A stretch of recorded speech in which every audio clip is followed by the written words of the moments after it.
നമ്മൾ ഇന്നലെ ഒരു 7 ദിവസത്തെ ഒരു ഫിലിം സജഷനെ കുറിച്ച് പറയുന്നുണ്ടായിരുന്നു. അതായത് രാക്കപ്പച്ചൻ സജഷൻ എന്ന് പറഞ്ഞ രീതിയിൽ 7 ദിവസത്തേക്ക് 7 രീതിയിലുള്ള സജഷൻസ് പറയായിരുന്നു. ഇന്നലെ മമ്മൂട്ടിയും മോഹൻലാലും കൂടെ ഒരുമിച്ച് അഭിനയിച്ച അവരുടെ വ്യത്യസ്തമായിട്ടുള്ള 5 സിനിമകളാണ് പരിചയപ്പെട്ടിട്ടുണ്ടെങ്കിൽ ഇന്ന് ഞാൻ പറയാൻ പോകുന്നത് ഡബിൾ റോളിലേക്ക് അഭിനയിച്ച അതായത് ഡബിൾസ് ഡേ എന്നാണ് ഞാൻ പറയുന്നത്. ചൊവ്വാഴ്ച ഡബിൾസ് ഡേ. അതായത് ഇവർ ഡബിൾ റോളിൽ അഭിനയിച്ച സിനിമകൾ നമ്മൾ അധികം കാണാട്ടില്ലാത്ത ഡബിൾ റോളിൽ അഭിനയിച്ച സിനിമകളെ കുറിച്ചാണ് ഞാൻ പറയാൻ പോണത്. ആദ്യമായിട്ട് പറയുന്നത് വെച്ച് കഴിഞ്ഞാൽ 1985 റിലീസായ ശശികുമാർ സംവിധാനത്തിൽ റിലീസായിട്ടുള്ള മോഹൻലാലിൻ്റെ 10-ാം ഉദയം എന്ന് പറഞ്ഞ സിനിമയാണ്. മോഹൻലാൽ ആദ്യമായിട്ട് ഡബിൾ റോളിൽ അഭിനയിച്ച സിനിമയാണ്. പോലീസ് ഉദ്യോഗസ്ഥനായിട്ടും ഒരു കുറ്റവാളിയായിട്ടും മോഹൻലാൽ തകർത്ത് അനുഭവിച്ചിട്ടുള്ള ഒരു സിനിമ വളരെ മനോഹരമായിട്ടുള്ള സിനിമയാണ്. രണ്ടാമതായിട്ട് നമ്മുടെ മമ്മൂക്ക 1990-ൽ മമ്മൂട്ടി ആദ്യമായിട്ട് ഡബിൾ റോളിൽ അഭിനയിച്ച സിനിമയാണ് പരമ്പര. സിബി മലയിൽ സംവിധാനം ചെയ്തിട്ടുള്ള സിനിമയാണ് പരമ്പര. അതായത് അച്ഛനും മകനുമായിട്ടാണ് അഭിനയിച്ചിരിക്കുന്നത്. മമ്മൂട്ടി വളരെ ചെറുപ്പത്തിൽ തന്നെ അച്ഛനും മോനുമായിട്ട് അഭിനയിച്ചിട്ടുള്ള സിനിമയാണ്. അതായത് വളരെ ഇപ്പോഴും ഈ പടത്തിൻ്റെ ക്ലൈമാക്സ് ഒക്കെ കണ്ടു കഴിഞ്ഞാൽ നമുക്ക് സങ്കടം വരുന്ന രീതിയിലാണ് ഈ പടത്തിൻ്റെ ക്ലൈമാക്സ് ഒക്കെ ചെയ്തിരിക്കുന്നത്. ഒരു ഇമോഷണൽ ത്രില്ലർ തന്നെയാണ് ഈ പടം. ഒരു സസ്പെൻസ് ഒക്കെ ഉള്ള ഒരു ത്രില്ലർ തന്നെയാണ്. മസ്റ്റായിട്ട് ഈ പടം നിങ്ങൾ കണ്ടിരിക്കണം.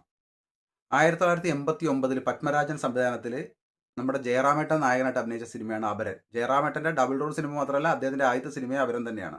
വളരെ മനോഹരമായിട്ടുള്ള സിനിമയാണത്. കാരണം തൻ്റെ മുഖമുള്ളൊരു കുറ്റവാളി സമൂഹത്തിൽ ഏർപ്പെടാനുണ്ടാക്കുന്ന കുറേ ബുദ്ധിമുട്ടുകൾ തന്നിലേക്ക് വരാൻ നേരത്ത് ഉണ്ടാകുന്ന ഒരു ചെറുപ്പക്കാരൻ്റെ ഒരു സംഘർഷത്തിൻ്റെ കഥയാണ് ഈ പറയുന്നത്. വളരെ മനോഹരമായിട്ട് വളരെ ഇൻ്റലിജൻ്റ് ആയിട്ട് അദ്ദേഹം പത്മരാജൻ ഈ പടം സംവിധാനം ചെയ്ത് വെച്ചിട്ടുണ്ട്. നിങ്ങളെല്ലാവരും മസ്റ്റായിട്ട് ഈ പടം കാണണം. ഭൂരിഭാഗം ആൾക്കാരും കണ്ടു കാണും. എന്നാലും നല്ല നല്ല സൂപ്പറായിട്ടുള്ള സിനിമയാണ് അപരൻ എന്ന് പറയുന്നത്.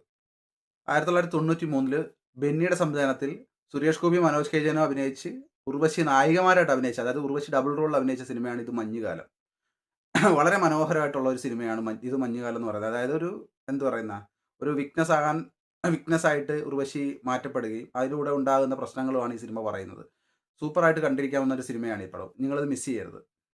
ഇന്നലെ പറഞ്ഞ പോലെ തന്നെ ഇന്നും ഒരു ഹോണർ മിഷൻ ഉണ്ട്. അതായത് നമുക്ക് സിനിമേനെ ഒഴിച്ചു നിർത്താൻ പറ്റാത്തൊരു പേര് തന്നെയാണ് പ്രേം നസീർ എന്ന് പറയുന്നത്. ഞാൻ ഇന്നലെ പറഞ്ഞിട്ട് കണക്ക് തന്നെ അദ്ദേഹത്തിനെ ഒഴിച്ചു നിർത്താൻ പറ്റില്ല. കാരണം അത് ഇന്ത്യയിൽ തന്നെ ഏറ്റവും കൂടുതൽ പടങ്ങളിൽ ഡബിൾ റോൾ അഭിനയിച്ചൊരു നായകനാണ്. 40 പടങ്ങളിലെ കണ്ട് അദ്ദേഹം ഡബിൾ റോൾ അഭിനയിച്ചിട്ടുണ്ട്. അദ്ദേഹത്തിൻ്റെ ഏറ്റവും ഇഷ്ടമുള്ളൊരു പടമാണ് എനിക്ക് വിജയനും വീരൻ എന്ന് പറയുന്ന പടം. ഒരു ട്രഷർ ഹണ്ട് മൂഡിലുള്ള സിനിമയാണ്.